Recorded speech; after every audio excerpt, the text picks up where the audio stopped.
কোরআন মোতাবিক হয়, আল্লাহ রাসূলের তরিকা মোতাবিক হয়, তাদেরকে কিয়ামতের দিন আল্লাহ রাব্বুল আলামিন আল্লাহ তাআলার আহ্বান হিসেবে ঘোষণা দিবেন। বলেন সুবহানাল্লাহ। ভাই মুহতারাম দোস্ত বুজুর্গ, আবার বলেছেন সেই হাদিসের আখির পুরা খাস ওয়া খাসাতুহু, আল্লাহ তাআলার বিশেষ লোক হবে কিয়ামতের দিন তারা। ভাই মুহতারাম দোস্ত বুজুর্গ, বলেন সেই কোরআন আমাদের দরকার আছে না? সেই কোরআন মোতাবেক জিন্দেগি আমাদের বানানোর ফিকির আছে না? করণ লাগবো না? এই কোরআন মোতাবেক যদি আমাদের জিন্দেগি চালায়, আল্লাহ রাব্বুল আলামিন কোরআনের বদৌলতে দুনিয়া এবং আখিরাতের মধ্যে দুই জাহান্নামের আমাকে কামিয়াব করে দেবেন। বুখারী মুসলিম শরীফের হাদিস, হুজুর পাক সাল্লাল্লাহু আলাইহি সাল্লাম বলেন, ইন্নাল্লাহা ইয়ারফাউ বিহাযাল কিতাবি ওয়া ইয়াযউ বিহি আখারিন। যে কোরআনের আল্লাহকে তাদের সম্মান করেছেন, আর বহু মানুষকে আল্লাহ রাব্বুল আলামিন অপদস্থ করে দিয়েছেন যারা নাকি কোরআনের উপর আমল করে নাই, কোরআনকে অবমাননা করেছে, কোরআন পড়নেওয়ালাকে অপদস্থ করেছে, কোরআনের উপর আমল করেনেওয়ালাকে মনে খারাপ হয়েছে, মনের মধ্যে তাদেরকে পছন্দ করে নাই, সে কোরআনকে অপছন্দ করা হলো। এরকম ব্যক্তিকে আল্লাহ রাব্বুল আলামিন অপদস্থ করে কিয়ামতের দিন দেখাবে। কিয়ামতের দিন সে তার বুঝে আসবে যে কোরআনকে আমি অবমাননা করার কারণে, কোরআনকে অবমাননা করার কারণে, কোরআন পড়নেওয়ালাকে, কোরআনের বদেনেওয়ালার অসম্মানী প্রদর্শন করার কারণে আজকে আমার কি অবস্থা হয়েছে, সেদিন আফসোসের উপর আফসোস হবে, আর কি পেরেশানি হবে সেটা সেই জায়গার মধ্যেই বুঝে আসবে। হযরত উমর রাদিয়াল্লাহু তাআলা আনহু একদিন সাহাবায়ে কেরাম রাদিয়াল্লাহু তাআলা আনহুর মধ্যে উমর রাদিয়াল্লাহু আনহু এইরকম কান্না আরম্ভ করছে। সাহাবায়ে কেরাম রাদিয়াল্লাহু তাআলা আনহু বলেন যে হুজুর কান্নাকাটি কেন করেন, আপনি এত কাঁদতেছেন কেন? উমর রাদিয়াল্লাহু তাআলা আনহু বলতেছেন যে এই উমর একদম এক সময়ের মধ্যে এরকম ইনসান ছিল যে আমার বাবা আমাকে উট বকরি দিয়ে এই জায়গার মধ্যে পাঠাইতো, কিন্তু আমি উট বকরি সঠিক সাপ আমি বাড়িতে নিয়ে সমঝাতে পারতাম না। আর সেই উমরকে আজকে কোরআনের কানে উম্মতের খলিফা হচ্ছে, বলেন সুবহানাল্লাহ।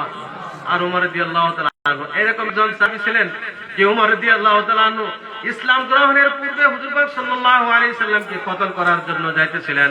আর সেই উমরকে যখন নাকি ইসলাম আল্লাহ রাব্বুল আলামিন দান করে দিয়েছেন, যখন নাকি কোরআনের তালিম নিছে, কোরআনের তালিম নেওয়ার পরে কোরআনের যখন দাওয়াত শুরু করতে আল্লাহ রাব্বুল আলামিন উমর রাদিয়াল্লাহু তাআলা আনহুকে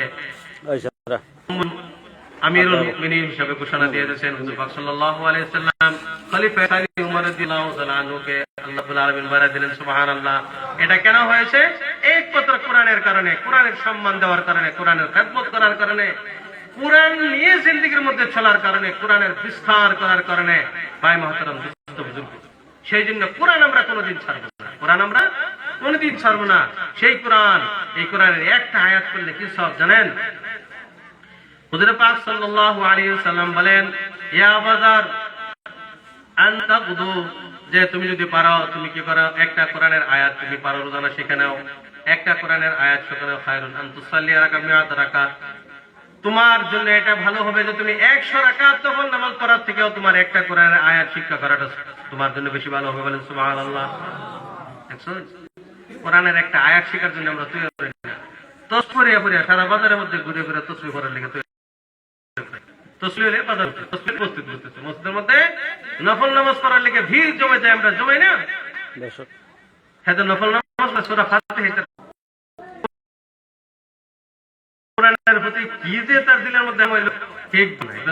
এত বছর আজকে এই সুসারা ইমাম আমার নাতিনের সময় বয়স, আমার ছেলের সমান বয়স, নমাজ হইলেও বনায় নাই, কোন হিকতাম না তারটাই আনবে।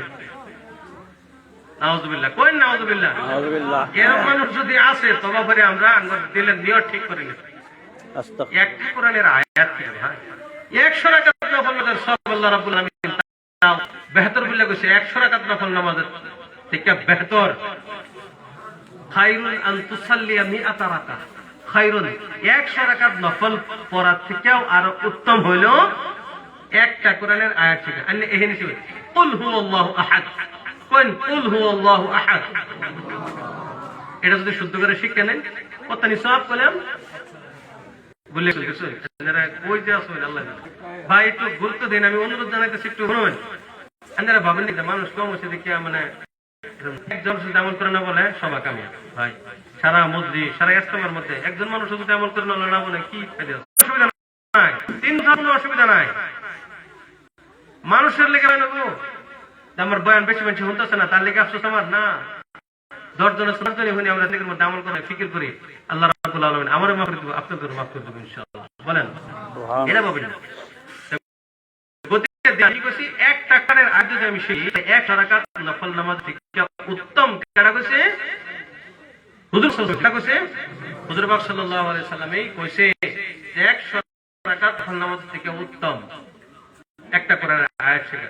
আলহামদুলিল্লাহ রাব্বিল আলামিন শুধু আমি শিখে নিলাম কুল হুয়াল্লাহু আহাদ, আমি শিখে নিছি কোরআনের আয়াত, একটা আয়াত আমি শিখে নিছি 100 রাকাত নফল নামাজের সওয়াব। চিন্তা করছেন কোন সবাই সুবহানাল্লাহ সুবহানাল্লাহ সবাই আমরা বুঝছি কোন এই কথাটা আমি কইছি সবাই বুঝছি আল্লাহ কাটা হিগাম কোরআনের আয়াত আমি ইনশাআল্লাহ করি, আমি ইনশাআল্লাহ চেষ্টা করি সব দিন ইনশাআল্লাহ চেষ্টা করি সব দিন কোরআন তেলাওয়াত করি ইনশাআল্লাহ। নামাজ আল্লাহ তাআলা ঘরে ঘরে দিলে দিলে কোরআন আল্লাহ তাআলা ঢুকাই দেয় যাতে শুদ্ধ আমরা নামাজ পড়তে পারি। কোরআন ছাড়া নামাজ তো হয় না। তারপরে কিছু বই যেটা আমরা আরো হচ্ছে আবু যর রাদিয়াল্লাহু তাআলা হুজুর পাক সাল্লাল্লাহু আলাইহি ওয়াসাল্লাম কইতাছে তুমি দি একটা মাসল ভাই আমরা এবার ধ্যান দেই, তুমি যদি একটা মাস আমা আওলাম তাআমা তুমি সেটার উপর আমল করো কিবা তো না করো, খায়রুন লাকা আন তুসাল্লি আল্লাহ আল্লাহ রাসূল রাদিয়াল্লাহু তাআলা তুমি যদি এক করে আয়াত শিখো 100 নফল নামাজ থেকে হবে তোমার একটা কোরআন আয়াত শিখা। আর যদি তুমি একটা মাসলা শিখে নাও সেই মাসলার উপর তুমি আমল করো, কথা করো কিরকম ভাবে যে তুমি যদি আমল না করো যেরকম হরমত করে অন হজ ফরজ হচ্ছে না তো আমরা হচ্ছে না মক্কা মদিনা মাসলা না আমল করতে কোন তো যাইতে না তো আমার মাসলা শিখাচ্ছেন তো আমি মনে জরুরত আছে কেউ শিখাই সে লিখে আল্লাহ খায়রুন আন তুসাল্লিয়া আল ফারাজ যে তোমার 1000 নফল নামাজ থেকে এক মাসলা শিখ তোমার লিখে বহুত উত্তম। বলেন সুবহানাল্লাহ। আমল করা ইনশাআল্লাহ ইনশাআল্লাহ। আর ইসলাম ঠিক আছে ফাহিম দেশওয়ালা উলামায়ে কেরামের লগে বেশি সম্পর্ক থাকবো, ঠিকবার চেষ্টা আমার ভিতরে থাকবো। আর আমি ভাবাম যে আমার কোর্সের ভিতরে ঠিকবার শিখতে চাই, সেই সময় আমার কি করব? আমার দিলে চাইবে আমি শিখি, ওই সময় আমার দিলে চাইবো এটা শিখি। ভাই মহতারাম দোস্ত বুজুর্গ, আমরা কিছু এরকম আমল করে যাই যে করার পর যাতে আমার জিন্দেগির মধ্যে আমলের সিলসিলা যাতে বাকি থাকে, করবো ইনশাআল্লাহ। তাহলে শুনুন আল্লাহ রাসূল সাল্লাল্লাহু আলাইহি সাল্লাম বলেন ইযা মাতাল ইনসান ইনকাতা আনহু আমাল।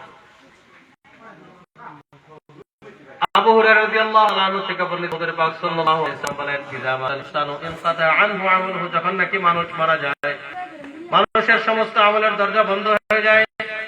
মানুষ জীবিত অবস্থায় যেরকম নিয়ম করতে পারে সুবহানাল্লাহ আলহামদুলিল্লাহ নামাজ পড়তে পারে, কোরআন তেলাওয়াত করতে পারে, সাদকা খয়রাত করতে পারে, কিন্তু মরার পরে সমস্ত আমলের দরজা বন্ধ হয়ে যায়। কি ছাত্রের শিক্ষা পাবে না, দান করবে না, তার সঙ্গে যদি কোরআন দেওয়া হতো তবুও তো সে কোরআন তেলাওয়াত করতে পারবে না। মরার পরে সমস্ত আমলের দরজা বন্ধ হয়ে যায় ইল্লা মিন সালাতি। আল্লাহ রাসূল বলেন তিন নম্বর দরজা এরকম যে মরার পরে তার জন্য ইন্তেকালের পরে তার জন্য সওয়াবের সিলসিলা বাকি থাকে। বলেন সুবহানাল্লাহ। এক নম্বর হলো সাদাকাতুন জারিয়া। এরকম ভাবে কি কোন একজন মানুষ যদি মাদ্রাসার মধ্যে মাদ্রাসা বানায় দিল, মসজিদ বানায় দিল, কিংবা তো মসজিদ মাদ্রাসার মধ্যে কাম হইতেছে আর তার মধ্যে কিছু টাকা পয়সা দিয়ে আসে মসজিদ মাদ্রাসা বানানোর মধ্যে সহায় করে দিল, তার তো দুনিয়া থেকে চলে যাবে, কিন্তু মসজিদ মাদ্রাসা তো থেকে যাবে। তার মরার পর পর্যন্ত কিয়ামত পর্যন্ত তার আমলের মধ্যে রেখে হবে। বলেন সুবহানাল্লাহ।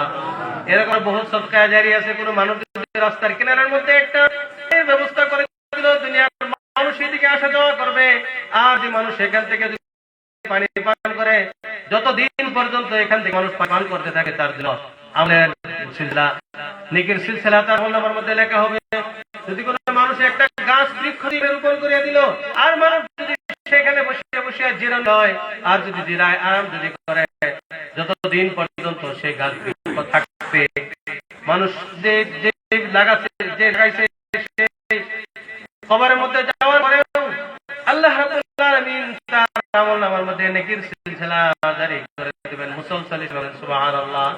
কোন মানুষ যদি সদকা জারি হিসেবে আর কোন আমল যদি করে, টাকা পয়সা আর মানুষকে যদি দিয়েছে ততদিন পর্যন্ত আমল করবে, তার যদি শিক্ষা গ্রহণ করা তার তরফে থেকে তার আমলনামার মধ্যে নেকি নম্বর হলো এখন ইলম এটা আমার বরাবর এক নম্বর হলো কি সদকা, এক নম্বর হলো সদকা, দুই নম্বর হলো এরকম আপনার ইলম আপনি ইলমটা করে দিয়েছেন কি আল্লাহ রাব্বুল আলামিন দান করতে থাকবেন, বলে সুবহানাল্লাহ। যেরকম হযরত ইমাম আলী রাহমাতুল্লাহি আলাইহি, ইমাম শাফি রাহমাতুল্লাহি আলাইহি, ইমাম আহমদ ইবনে হাম্বল, ইমাম মালিক রাহমাতুল্লাহি আলাইহি, বড় বড় উলামায়ে কেরাম আর মুহাদ্দিসিনে কেরাম, ইমাম বুখারী রাহমাতুল্লাহি আলাইহি, ইমাম বুখারী রাহমাতুল্লাহি আলাইহি আর সিহাসিত্তার যত মুহাদ্দিসিনে কেরাম আছে তিনারা কিতাব হাদিসের কিতাব লিখেছেন। সমস্ত পৃথিবীর মানুষ সেই কিতাব পড়েছেন। কোন আলিম সিহাসিত্তা ছাড়া আলিম হতে পারে না। সারা পৃথিবীর উলামা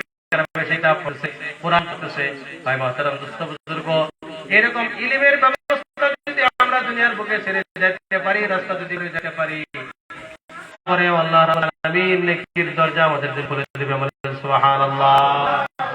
তিন নম্বরটা ভালো করে শুনবেন। তিন নম্বর হলো ভাই মহতরম বুজুর্গ, আমি বলি নাই যে দেখেন যদি ছেলেকে কোরআন শিক্ষা দিয়ে চলে যেতে পারেন, কাপড়ের ব্যবস্থা আছে, কাপড় ব্যবস্থা আছে, আছে না? এইখানে খালি দুনিয়া থেকে আমি লাগবো, দুনিয়ার মধ্যে আল্লাহ রাব্বুল আলামিন ইজ্জত দিবেন, আখিরাতের মধ্যে আল্লাহ রাব্বুল আলামিন কোন দ্বারা কি কই সবাই কই সুবহানাল্লাহ, সুবহানাল্লাহ। এই কোরআন আমরা সারা দেব কি? কোরআন আমরা কোনদিন ছাড়ব না। কোরআন এরকম একটা বস্তু, কোরআন পড়তে পারি না, আমাকে কোরআন শিখে দেও আল্লাহ আলামিন এই আসলের মধ্যে এরকম কোরআন, সুবহানাল্লাহ। ভাই মাতারাম দোস্ত বুজুর্গ, এই কোরআনের সমস্ত উলামায়ে কেরামের মধ্যে, সমস্ত মসজিদে মাদ্রাসার মধ্যে কোরআন খেদমত হইতেছে। কোরআনের খেদমতের কিসসা আমি লাইলামালা বুনিয়েছি। কোরআনের খেদমতের কিসসা আমি এই কোরআন মোতাবেক যদি আমার জিন্দেগিতে মরার পরের জিন্দেগি আছে আমার জন্য কি হবে? আসান হবে। তো ভাই মাতারাম দোস্ত বুজুর্গ, আল্লাহ তাআলা বলেছেন মা আতাকুমুর রাসূলু ফাখুযুহু ওয়া মা নাহাকুম আনহু ফান্তাহু। যে মানুষ কি করে আফজালুল যিকর তিলাওয়াতুল কোরআন, আফজালুল যিকর তিলাওয়াতুল কোরআন। এই কোরআন হলো কি বহুত বড় জিকির। ভাই মাতারাম দোস্ত বুজুর্গ, করব ইনশাআল্লাহ। আল্লাহ রাব্বুল আলামিন আমাদের তৌফিক দান করুন। ভাই মাতারাম দোস্ত বুজুর্গ, দেখেন এই কোরআন যদি আমরা কোরআনের ফায়দা দেখেন, হযরত সাহাবার নাম মনে আছে, একজন সাহাবার ইন্তেকালের সময় হওয়ার পরে অন্য সাহাবারা দেখে আফসোস করতেছে, কারণ তার বাড়ির মধ্যে গিয়েছিল মেয়ের আছে আর ছেলে সন্তান ছিল না। সেই জন্য আফসোস করতেছে যে তারা যদি এই সাহাবী যদি মারা যায় তাহলে আর এটা কিভাবে চলবে। আব্দুল্লাহ বিন মাসউদ রাদিয়াল্লাহু তাআলা, হ্যাঁ আব্দুল্লাহ বিন মাসউদ, তখন উনি বলতেছেন যে আপনারা একদম চিন্তা করবেন না, কেন আমি আমার মেয়েদেরকে সূরা ওয়াকিয়া দিয়েছি, বলেন সুবহানাল্লাহ।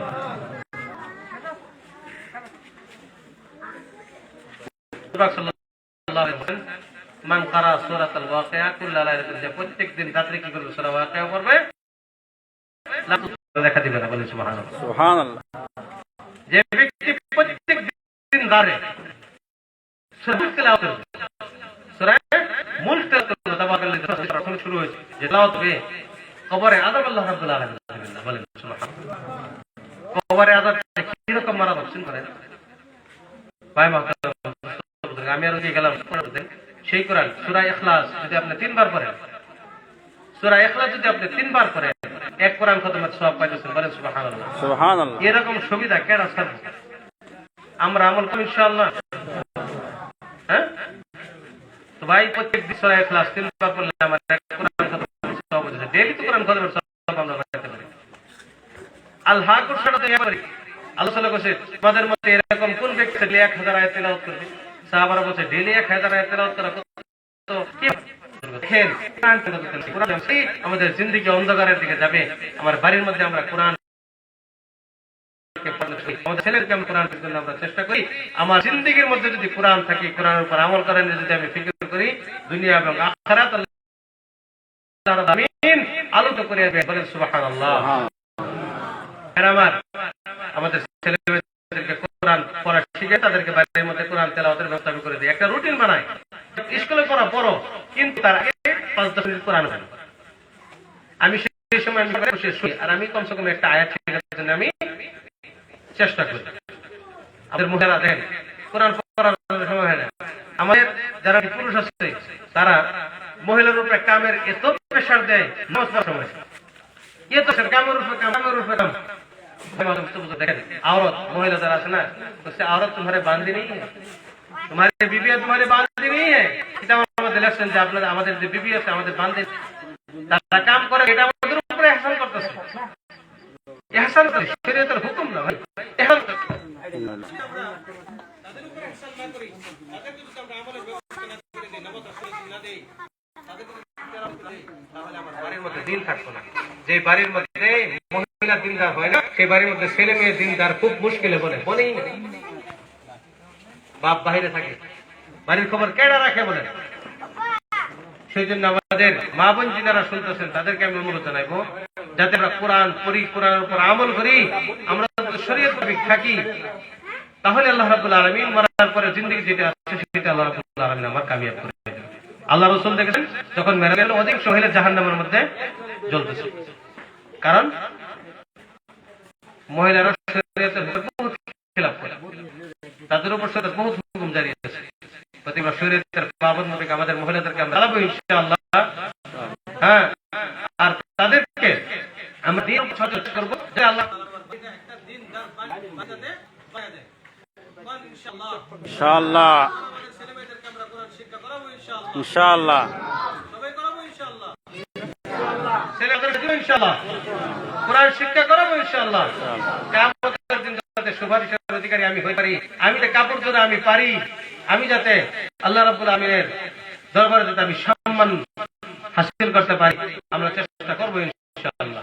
তো ভাই বুজুর্গ, আল্লাহ রাব্বুল আলামিন আমাদেরকে এই কোরআন নিয়ে আমাদেরকে দুনিয়ার মধ্যে এবং আখিরাতের ও জিন্দেগির জন্য যাতে আমরা কোরআন নিয়ে চলতে পারি, কোরআনের আমল করতে পারি, কোরআন মোতাবেক যাতে আমাদের জিন্দেগি হয়, তার জন্য আমি আপনাদের খেদমতের মধ্যে দরখাস্ত পেশ করে আমার বক্তব্য আমি এখানে শেষ করলাম। মাওলানা আইমান সাহেব